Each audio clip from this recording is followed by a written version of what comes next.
Muito bem, glória a Deus. A gente vai abrir as nossas Bíblias no Evangelho de João, capítulo 16. Eu não sei se você tem percebido, eu já te disse que a gente tem pensado um pouco mais a respeito do Espírito Santo. Mas eu escolhi o livro de João para a gente fazer isso. E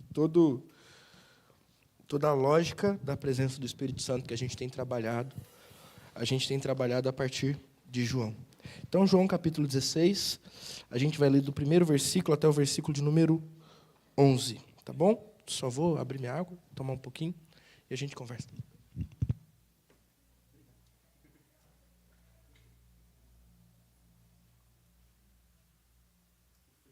Seco, a nossa voz resseca mais rápido, né? E a gente precisa um pouco mais de água para conseguir falar por mais tempo. Não hoje, mas na vida, né? Eu prometo que eu vou ser breve. Mas a gente tem que cuidar da voz para tê-la por mais tempo. Vamos ler? De 1 a 11? Lemos e oramos. Tenho-vos dito essas coisas para que não vos escandalizeis. Eles vos expulsarão das sinagogas, mas vem a hora em que todos os que vos matar, ou todo o que vos matar, julgará com isso tributar culto a Deus. Isso farão porque não conhecem o Pai nem a mim. Ora, essas coisas vos tenho dito, para que, quando a hora chegar, vos recordeis de que eu vos-las disse. Não vos-las disse desde o princípio, porque eu estava convosco. Mas agora eu vou para junto daquele que me enviou, e nenhum de vós me pergunta, para onde vais? Pelo contrário, porque vos tenho dito essas coisas, a tristeza encheu o vosso coração. Mas eu vos digo a verdade, convém-vos que eu vá, porque se eu não for, o Consolador não virá para vós outros. Se, porém, eu for, eu vô-lo enviarei. Quando ele vier, convencerá o mundo do pecado, da justiça e do juízo. Do pecado, porque não creem em mim. Da justiça, porque vou para o Pai e não me vereis mais. Do juízo, porque o príncipe deste mundo já está julgado. Até aqui. Vamos orar? Senhor, fala aos nossos corações e que esse Espírito, a respeito de quem temos ouvido, também se faça presente aqui, porque essa é a única maneira de ouvirmos a sua voz. Tendo o seu Espírito Santo iluminando o nosso entendimento e aplicando a sua palavra aos nossos corações. Convença-nos, Deus. Convença, Pai, a cada um de nós do pecado, da justiça e do juízo, como o texto nos diz que o Espírito faria. Senhor, que a sua palavra seja um instrumento e que esse instrumento possa nos levar para mais perto de Ti e possa nos fazer ainda mais e cada vez mais parecidos com o Senhor Jesus. Esse é o nosso desejo. Essa é a nossa oração. Oramos para que as palavras dos meus lábios e o meditar do meu coração sejam agradáveis a Ti, o Senhor, que é a nossa rocha e o nosso Redentor. Nós oramos em nome de Jesus. Amém. E amém. Muito bem.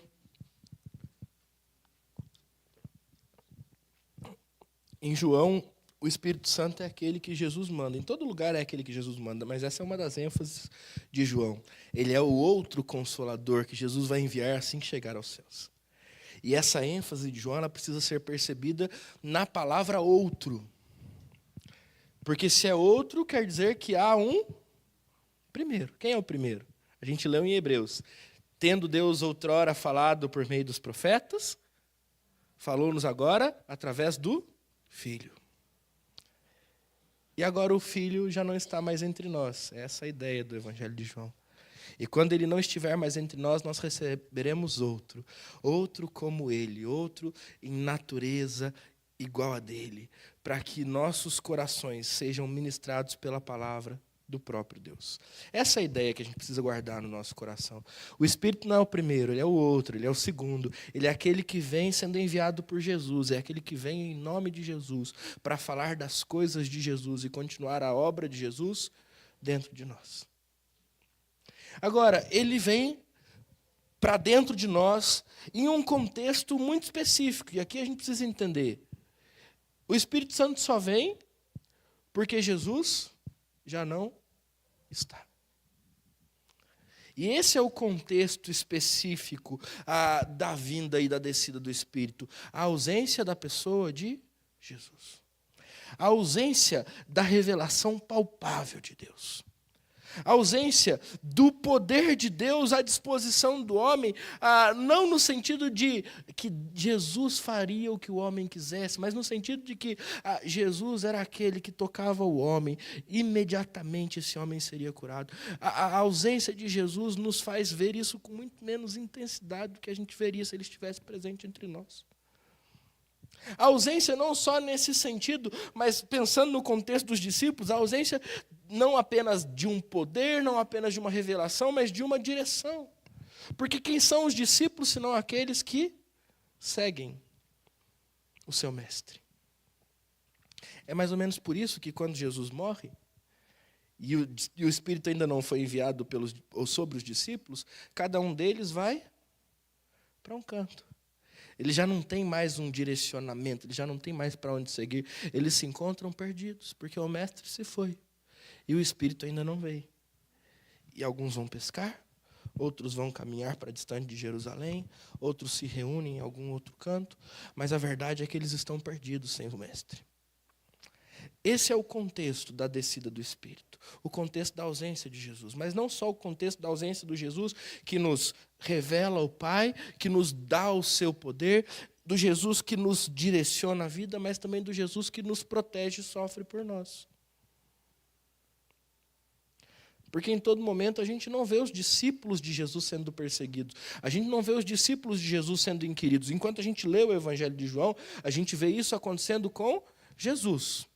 Mas a gente não vê isso acontecendo com os discípulos. A gente vê as pessoas tramando a morte de Jesus, mas a gente não vê as pessoas tramando a morte dos discípulos. E a realidade descrita por Jesus aqui no capítulo 16, versículo 1 e versículo 2, por exemplo, é que na ausência de Jesus, alguns expulsarão os discípulos de Cristo da sinagoga.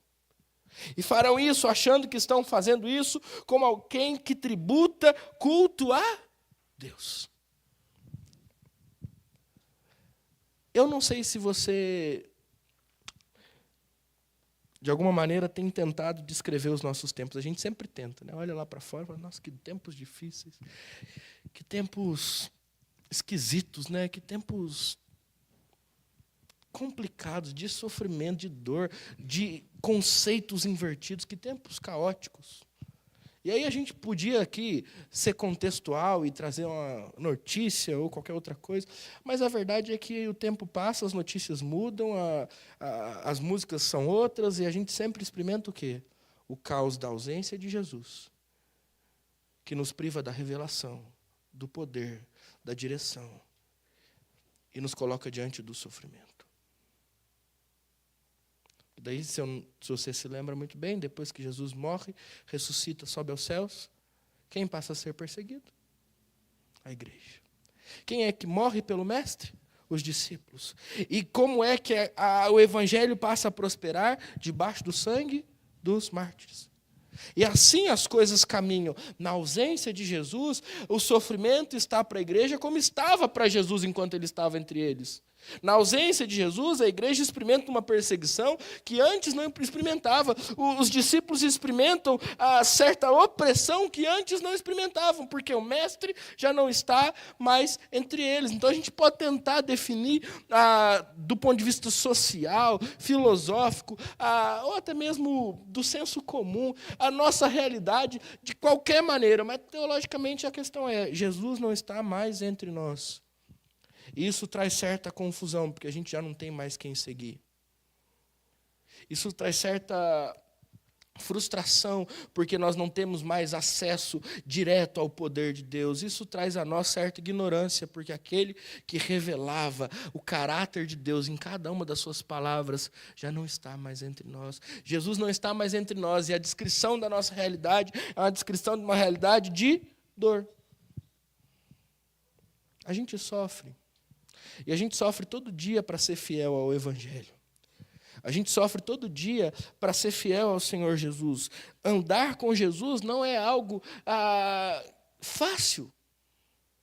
Apesar de ser extremamente prazeroso, andar com Jesus é algo que demanda de nós esforço e sacrifício. Por quê? Porque Jesus não está presente. E é por isso que todo o texto bíblico nos convida a aguardar o quê? Nós somos a igreja, o corpo de Jesus, que no dia da Santa Ceia do Senhor, anunciamos a sua morte até que Ele venha. O mundo cristão, a igreja de Cristo, ela se organiza entre a primeira vinda de Cristo e a sua segunda vinda, entre o momento em que ele estava presente e o momento em que ele voltará a estar presente, porque tudo aquilo que nos define, organiza, protege, direciona e cura, e sara, e liberta, está na pessoa de Jesus, e nós somos aqueles que aguardam a pessoa de Jesus. A pergunta então é, o que a gente faz enquanto ele não chega? Como a gente vive enquanto ele não se revela mais uma vez como justo juiz e rei de toda a terra, descendo dos céus até nós para julgar vivos e mortos? Como nós viveremos? A resposta é com outro Consolador. E aí o texto bíblico ele continua, né? Eu parafraseei e apliquei aqui nesse primeiro momento todos os 6 primeiros versículos. Ou melhor, os 5 primeiros versículos, porque o 6º ele diz, ou Jesus está dizendo aos discípulos assim, olha, e vocês estão percebendo que as coisas se aproximam para estar assim, vocês estão comigo, mas vocês já estão ouvindo da minha ausência, vocês estão ouvindo eu dizer que eu vou embora, e vocês não me perguntam para onde eu estou indo, vocês não perguntam nada, vocês simplesmente estão tristes. E aí Jesus diz, espera aí, mas não fica triste, porque eu vos digo a verdade, eu preciso ir, porque se eu não for, o Consolador não virá para vós outros, versículo 7. Mas se porém eu for, eu vou-lo enviarei. E aqui a gente entra na parte do sermão que eu queria gastar um pouco mais de tempo, e para quem eu preciso tributar honra a Calvino, porque hoje eu estou desfrutando de escritos dele, no sentido em que a interpretação desses versículos ela vem de lá. Então você pode pensar assim, mas pastor, quando o Espírito Santo convence a gente do pecado, da justiça e do juízo, a gente tem que ficar com medo. Não é isso que Calvino diz. E eu vou te explicar por quê. Volta para o texto. Como é que a gente vive na ausência de Jesus? A resposta é: a gente vive sendo guiado pelo Espírito Santo, que nos convence do pecado, da justiça e do juízo. O que Calvino diz aqui a respeito disso? Há um caminho proposto por Jesus. Pecado, justiça e juízo não são termos teológicos colocados aleatoriamente, mas são termos colocados para nós, para serem lidos à luz do Evangelho, para serem entendidos da seguinte maneira: o Espírito Santo é aquele que conduz o homem da consciência dos seus pecados, à justiça de Deus e à espera do justo juízo que ele trará a nós. Olha como isso é bonito. Enquanto aqueles que vivem na ausência de Jesus, então, guiados pelo Espírito Santo, nós somos chamados a viver, em primeiro lugar, tendo consciência dos nossos pecados. Em segundo lugar, sendo transformados em Deus, feitos nele justiça verdadeira. Em terceiro lugar, ansiando e aguardando pelo seu justo dia. Perceba isso no texto. O verso número 8 repete o que eu acabei de dizer. Quando ele vier, convencerá o mundo do pecado, da justiça e do juízo. A ideia de convencer aqui não é apenas de uma guerra ideológica, racional, que acontece aqui na nossa mente. Mas a ideia de convencer é a ideia de uma guerra espiritual, travada nas regiões celestes. Porque para nos convencer, Jesus precisa nos libertar das mãos de Satanás, da morte e do inferno. É um termo um tanto quanto mais bélico do que racional. E a ideia é que esse Espírito Santo, ele nos toma da mão de Satanás, a quem nós pertencíamos. E pelo sangue de Cristo ele nos compra, pagando alto preço, e nos tira daquele lugar, trazendo-nos para a compreensão dos nossos pecados, para vivermos e experimentarmos a justiça de Deus, aguardando o justo dia do Senhor. Entende? Não é um convencer só daqui. é algo muito maior. E eu não posso dizer também que é um convencer daqui, porque hoje aqui a gente pensa em sentimento.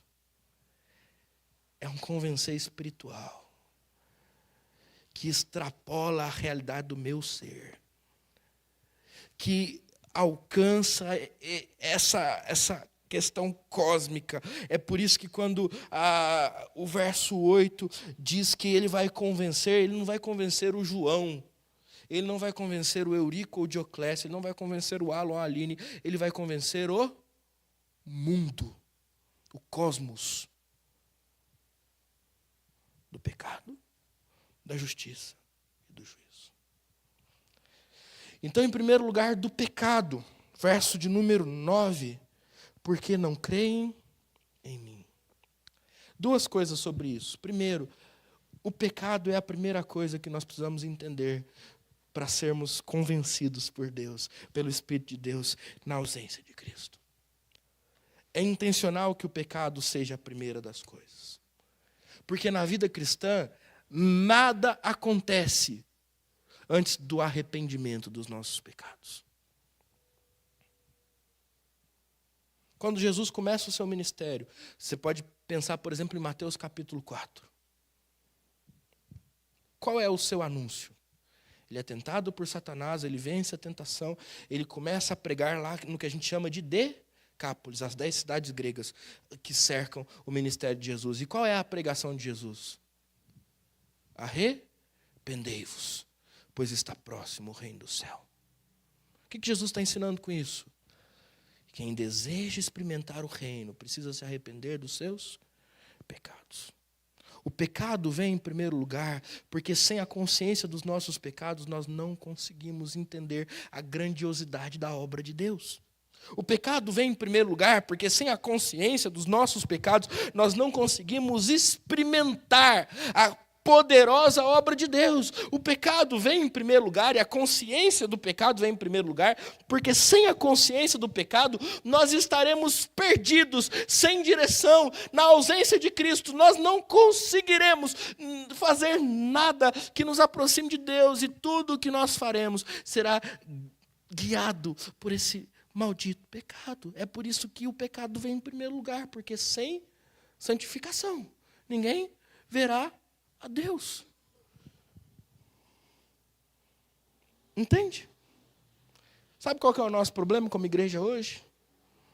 A gente quer experimentar o que vem depois, sem reconhecer os nossos pecados. A gente quer o amor de Jesus sem se arrepender do que a gente faz. E eu não estou colocando o amor de Jesus condicionado ao nosso arrependimento. Não é isso.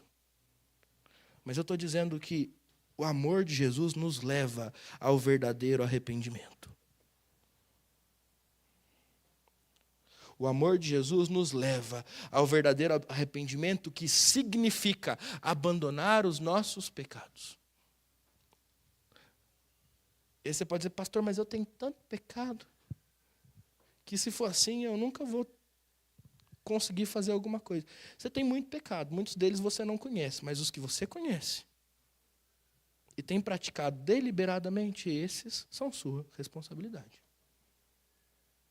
Entendeu?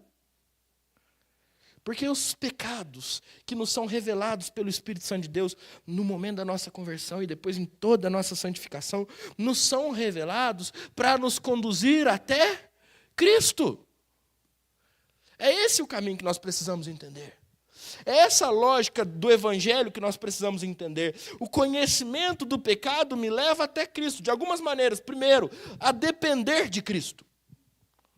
Porque quando eu olho para dentro de mim e tenho a nítida sensação de que o meu corpo é tomado pelos meus impulsos pecaminosos, pelo pecado que habita em mim, se dependesse de mim, eu estaria mergulhado em pecado. Quando eu reconheço isso arrependido, a primeira reação que eu tenho é cair de joelhos na presença de Cristo, dizendo, Senhor,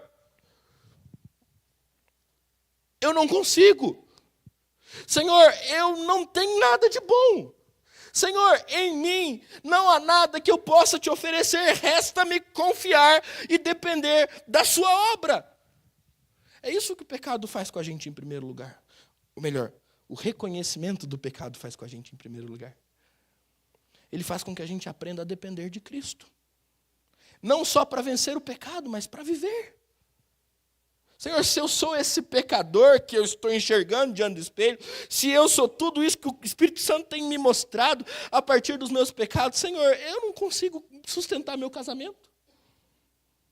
Eu não consigo ensinar os meus filhos. Eu não consigo nem servir direito na própria igreja. Eu falo a verdade para o Senhor, eu não consigo nem trabalhar direito. Porque eu sou esse pecador. E não for, ou se não for a graça do Senhor sobre mim, eu colocarei tudo a perder. Conhecer os nossos pecados nos leva a depender de Cristo. Em segundo lugar, conhecer os nossos pecados nos leva a uma vida de humildade, a uma vida sem vanglória, a uma vida sem orgulho, a uma vida de servidão. Porque agora eu entendo o real sentido da palavra graça. Ele morreu por mim quando eu era fraco. Cristo morreu por nós quando nós ainda éramos pecadores. Não há merecimento na obra de Cristo. Tudo que há em mim é pecado, e se tudo que há em mim é pecado, o que resta para mim é a gratidão e não o orgulho. É a humildade, não a vaidade. O que resta para mim é o serviço que imita cada dia o amor de Jesus por mim, agora sendo demonstrado ao próximo. E a Deus acima de todas as coisas. Porque reconhecer o pecado nos leva a uma vida de humildade. É por isso que a palavra pecado vem primeiro da tríade que João nos apresenta. E eu repito, o problema da igreja é que ela quer viver todo o resto sem reconhecer o seu pecado.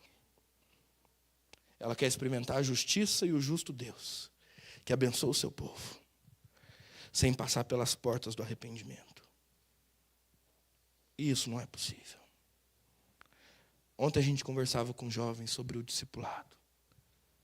E a gente definiu o discipulado da seguinte maneira: o discipulado é imitar a Cristo e ajudar outras pessoas a imitarem a Cristo da maneira que Cristo quer ser imitado. Entendeu? Não é de qualquer jeito. Não é do seu jeito. É da maneira com que Cristo quer ser imitado. Biblicamente orientados, tendo reconhecido os nossos pecados. Em segundo lugar, por que a palavra pecado é tão importante? Porque ela é definida como a falta de fé em Jesus. E o que é fé na Bíblia? Fé é estar em aliança. Fé é estar em um relacionamento.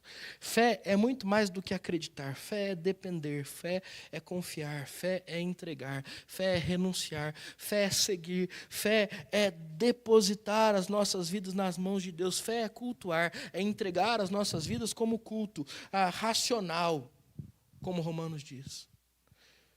Fé é relação íntima. Salmo 24 vai dizer: a intimidade do Senhor é para os que o temem, aos quais ele dará a conhecer a sua aliança. Isso é fé. E quando ele diz que o pecado precisa ser reconhecido porque nós não cremos em Deus, ele está dizendo porque o pecado nos afasta de Deus. Porque o pecado, nos leva para uma relação distante de Deus. Porque o pecado nos faz inimigos de Deus. A gente precisa entender a gravidade dos nossos pecados, porque aí a gente vai entender em que ponto nós estamos diante de Deus. A gente já falou disso.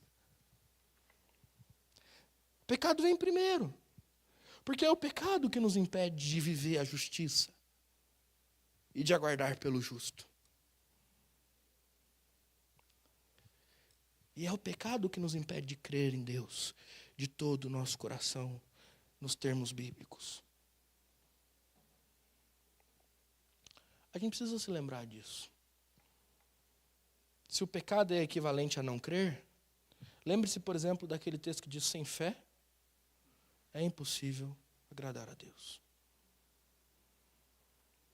Entendeu? E se a gente entendeu, então a gente pode dar o próximo passo. Mas antes de dar o próximo passo, eu quero repetir para você. O problema da igreja é que a gente quer experimentar a justiça e o juízo, sem experimentar o arrependimento genuíno pelos nossos pecados. É que a gente quer o amor de Deus, sem entender o quanto a gente ofendeu esse Deus que nos ama. A gente quer a misericórdia, mas a gente foge do corar de vergonha.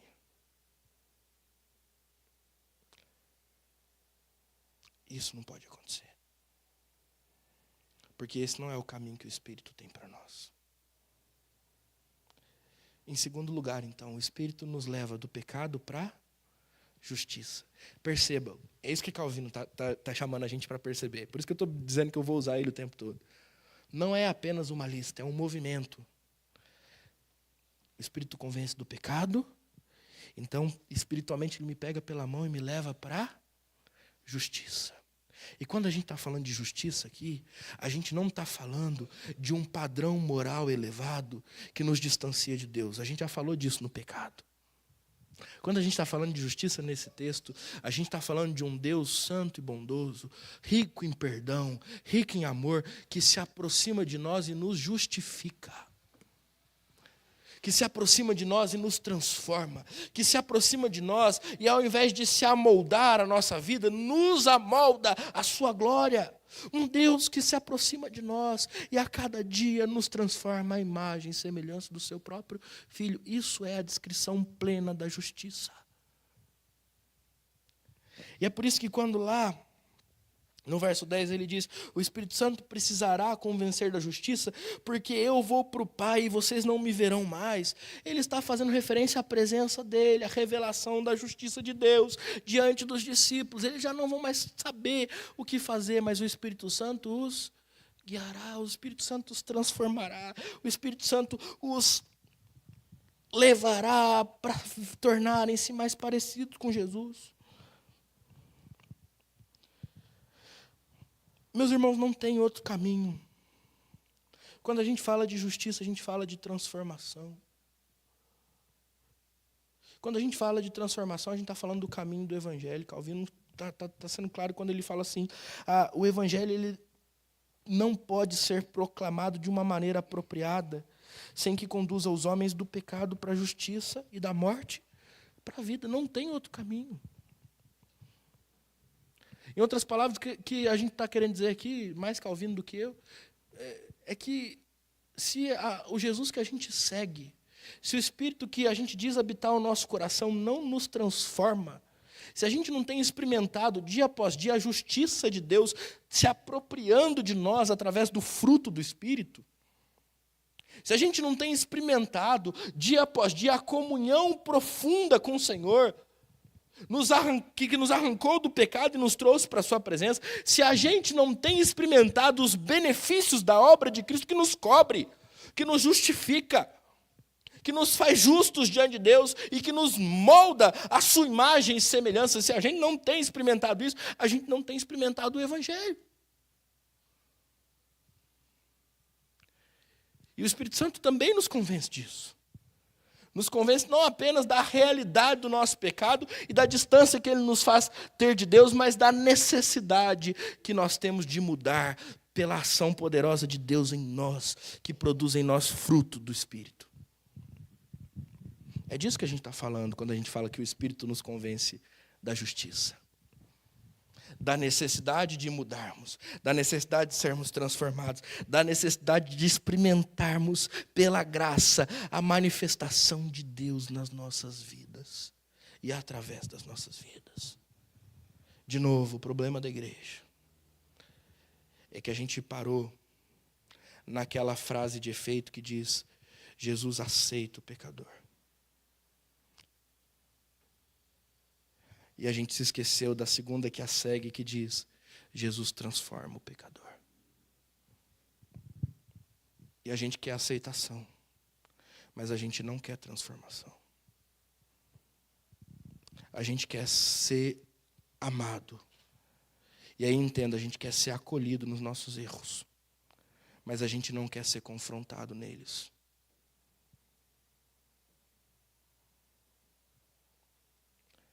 Está errado. Não pode ser assim. A igreja é lugar de transformação constante. E eu vou te dizer um negócio. É experiência minha, tá? Não tem nada a ver com o texto bíblico em si, mas faz sentido dentro da teologia bíblica. As pessoas mais piedosas que eu já conheci na minha vida são as pessoas que mais têm a consciência da necessidade de serem transformadas diariamente. As pessoas mais piedosas que eu já conheci na minha vida são as pessoas que aceitam de bom coração um puxão de orelha. São as pessoas que buscam em outros mais experientes que eles, nos seus parceiros de caminhada com Jesus, palavras de orientação. E através de tudo isso, desejam experimentar a justiça de Deus. Você entende o caminho para o qual o Espírito Santo nos conduz? É um caminho de humilhação através da contemplação dos nossos pecados. Mas a partir dessa humilhação é um caminho de exaltação através da experiência do próprio Espírito formando em nós o caráter de Cristo, nos levando a experimentar a justiça de Cristo. É um paradoxo. Porque ao mesmo tempo em que a gente é humilhado pela realidade de quem nós somos, a gente é exaltado pela verdade do que Cristo é em nós. Isso é maravilhoso. Porque quando eu entendo isso, eu posso, entenda bem, parar de mentir a respeito daquilo que eu tenho vivido fora daqui.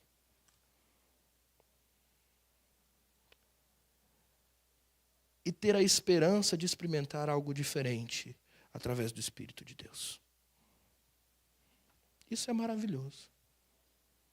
Porque tira de sobre nós um peso, que é o peso da perfeição, que é o peso desse orgulho que não quer abrir mão dessa imagem que nós carregamos, de estarmos certos e de não errarmos, e de não falharmos, e de não pecarmos. Arranca de nós o peso dessa religiosidade que faz esconder os nossos pecados e cancelar a obra de Cristo, porque nós somos bons o suficientes para sermos aceitos por Deus.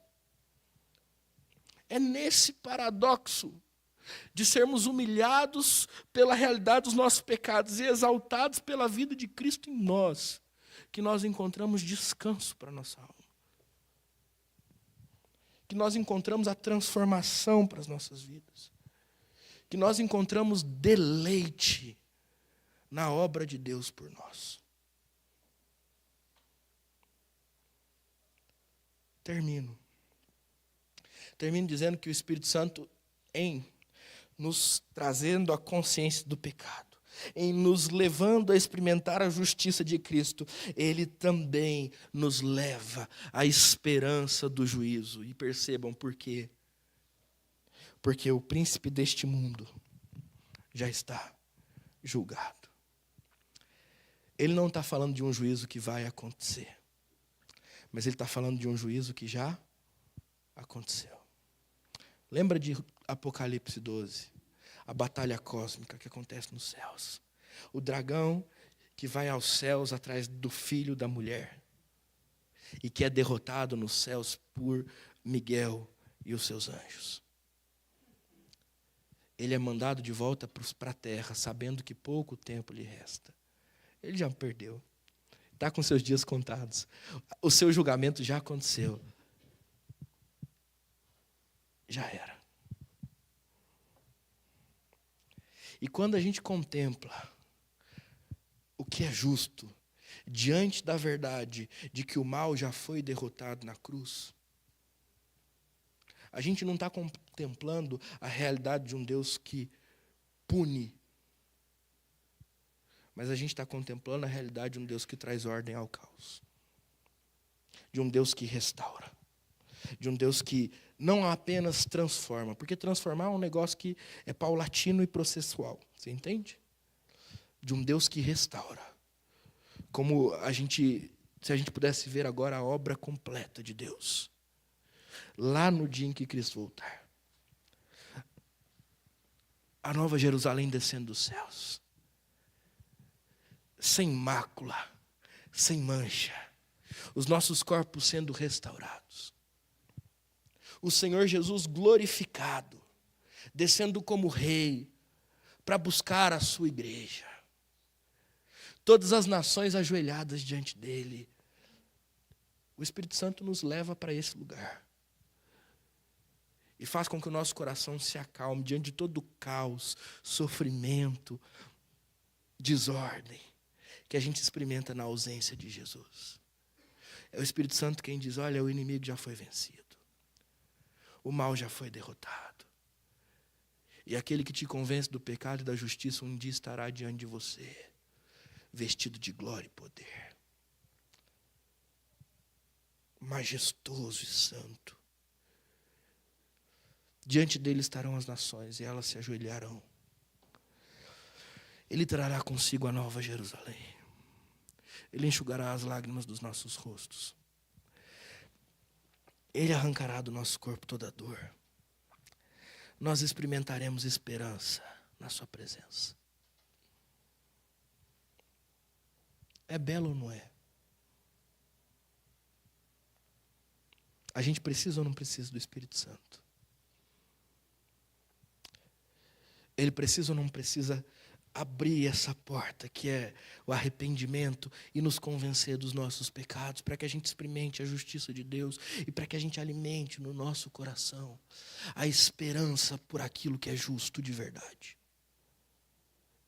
Ele precisa. Eu preciso que ele faça isso. Nós precisamos. Não tem outro jeito de crescer como igreja. Não tem outro jeito de crescer como família. Não tem outro jeito de crescer como um cristão, a não ser em sendo guiados pelo Espírito Santo de Deus, sermos convencidos do nosso pecado, da justiça de Cristo e do justo que vem, colocando ordem em todo o caos que nos cerca. Como é que a gente aplica essa verdade nos nossos corações? Meu irmão, em primeiro lugar, não fuja do seu pecado. Deus quer tratar o seu coração. Deus quer limpar o seu coração. Deus quer mudar o seu coração. E Ele começa fazendo isso ao te convencer de que os caminhos que você tem andado por eles não são caminhos santos. Então, se Deus tem mostrado isso para você nessa noite, enquanto você escuta esse sermão, em nome de Jesus, não fuja dos seus pecados. Reconheça-os. Não seja arrogante, não seja orgulhoso, não seja vaidoso. Em nome de Jesus, reconheça os seus pecados, porque a gente não vai experimentar o perdão antes de se arrepender. A gente não vai experimentar a graça sem dizer o que está acontecendo com a gente. Não é que uma coisa depende da outra, mas é o caminho que Deus nos deu para chegarmos ao seu amor e à sua presença, o arrependimento. Para de usar Deus para fugir de Deus. Para de usar a igreja para fugir de Deus. Para de usar o discurso religioso para fazer o que você quer e vestir a carapuça de santo no domingo. Deus não quer isso da gente. Deus quer o nosso arrependimento. E quando a gente se arrepender, e esse processo de arrependimento é humilhante, é mesmo, não diante dos homens, mas para a gente diante de Deus, é humilhante. Por isso que a gente às vezes chora. É por isso que às vezes a gente fica constrangido. Então, quando a gente se arrepender, em segundo lugar, a gente vai experimentar a transformação que só a justiça de Deus pode trazer para as nossas vidas. Portanto, em segundo lugar, confie na obra que Jesus está fazendo no seu coração. Busque a Cristo para que o seu coração seja transformado. Entenda que somente Cristo pode atuar em você de maneira a transformá-lo por completo. É Cristo quem nos faz novas criaturas. É Cristo quem nos leva ao seu caráter. E é o Espírito Santo que atua em nós, através do nosso esforço de buscar a leitura da palavra, de buscar a vida de oração, de buscar o convívio da igreja, de buscar, pelos meios de graça, a santificação e a transformação. Aproprie-se da justiça de Cristo sobre a sua vida e busque-a com todo o seu coração. Santifique-se. Santifique-se de todo o seu coração, crendo que essa é a vontade de Deus para você. O Espírito Santo vem para nos convencer de que em Cristo Jesus nós somos feitos justos e nós somos justificados. Nós somos feitos santos e nós somos santificados. É uma obra que começou e quem começou há de terminá-la. Então busque. Não estacione. Não se acomode, em nome de Jesus. Não se contente. Esse talvez seja um dos pecados que mais me incomodam. É esse contentamento que vem como fruto de uma arrogância de achar que a gente já chegou num nível de espiritualidade suficiente. Isso não existe, gente. Isso não existe. Você pode conhecer a Bíblia de capa a capa, ter lido 2, 3, 4, 5 vezes. Você pode, o Marcão está ensinando a gente aqui de manhã a recitar os livros da Bíblia, né? Você pode decorar aquilo tudo. Você pode até pegar umas dicas com o seu Jamil para decorar mais rápido. Você pode fazer. Você pode ter uma oração bonita, eu peço para você orar no microfone, todo mundo fica encantado com a sua oração. Você pode, inclusive, estudar todos os livros de teologia do mundo. Deixa eu te contar um negócio, a transformação no seu coração precisará continuar acontecendo, porque quanto mais a gente anda com Jesus, mais a gente conhece os nossos pecados, quanto mais piedoso a gente é, mais carente da graça de Deus a gente se faz. Porque é assim a vida cristã. Não se acomode. Não ache que você chegou num bom ponto e já pode parar. Não pense que só porque você já experimentou muita coisa na vida, você não pode experimentar mais. Quem está perdendo é você. Em terceiro lugar, como é que a gente aplica isso no nosso coração? Aguarde com esperança a vinda do justo. Aguarde com esperança a ordem que Ele trará dos céus. Está difícil, eu sei que está difícil. Seguir a Jesus é uma das coisas mais custosas da vida. Fazer o que é certo para a glória de Deus é uma das coisas mais desafiadoras. Confessar, abandonar e vencer o nosso pecado é o desafio das nossas vidas. E é um desafio que Deus nos deu. Tá bom? É sua responsabilidade. Apesar de ser o Espírito que faz através de você.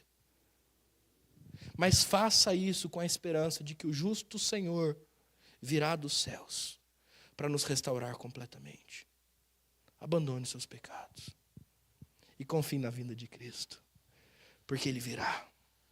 E Ele trará paz e ordem para o nosso mundo de uma maneira que nós nunca vimos e só veremos quando Ele voltar. Amém? Eu preciso desse Espírito. Eu acho que você também precisa. E nós vamos agora orar, clamando em sua presença sobre nós.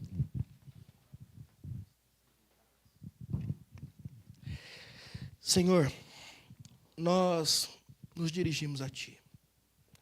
Porque o Espírito Consolador, aquele que nos convence do pecado, da justiça e do juízo, se encontra presente aqui e deseja transformar os nossos corações, Pai. Então, em nome de Jesus, promova arrependimento em nós. Revele-nos, Pai, os nossos pecados todos de uma tal maneira que nós sejamos capazes de reconhecer a nossa dependência de Ti. O quanto somos falhos. Mais do que isso, que nós sejamos capazes de abandoná-los na Sua presença. Experimentando, Pai, em segundo lugar, a transformação, a justiça que há em Cristo Jesus para nós. Transforma a nossa vida, Deus. Transforma o nosso ser. Muda a nossa maneira de pensar, Senhor. Muda o nosso comportamento. Acima de tudo, muda o nosso coração. Sua palavra, através dos seus profetas, diz que vai haver um dia em que o Senhor vai arrancar o nosso coração de pedra e colocar em nós um coração de carne, onde o Senhor vai escrever a sua santa lei. Pai, dá-nos esse coração.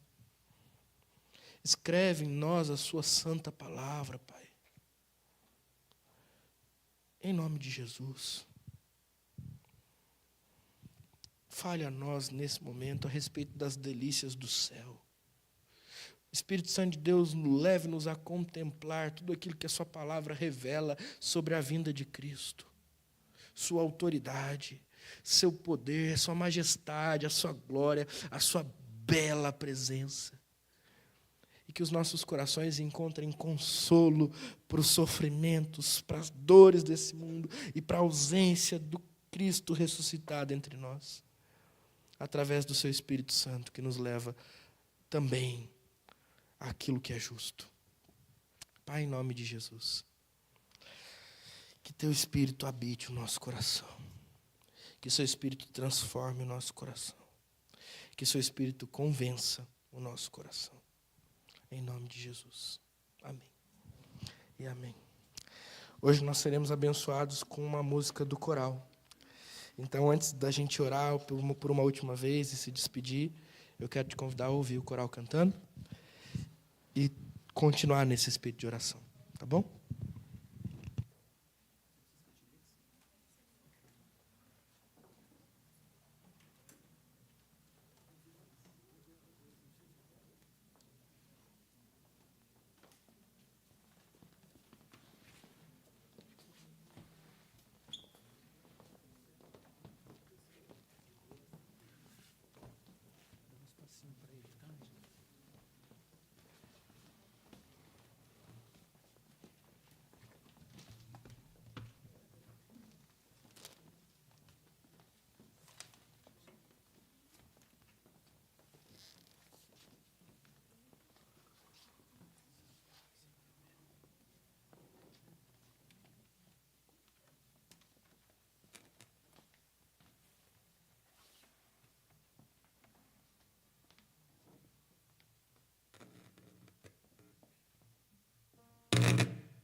Eu disse a eles que a gente tem que ensaiar só a saída depois, porque o resto está muito bem ensaiado. Né?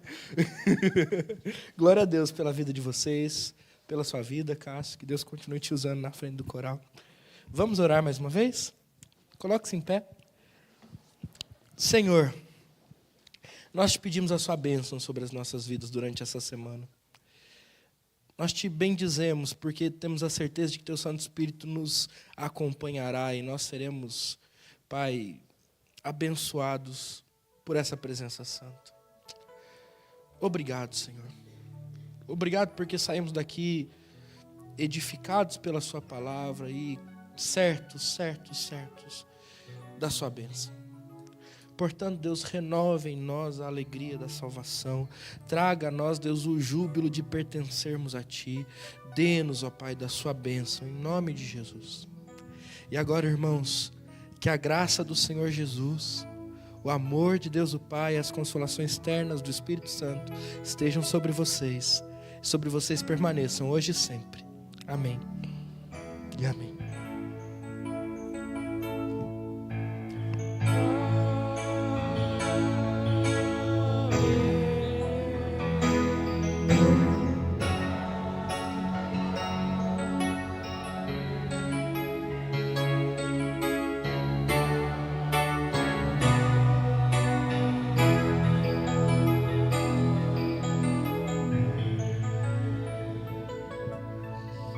Amém. Você, por favor, pode...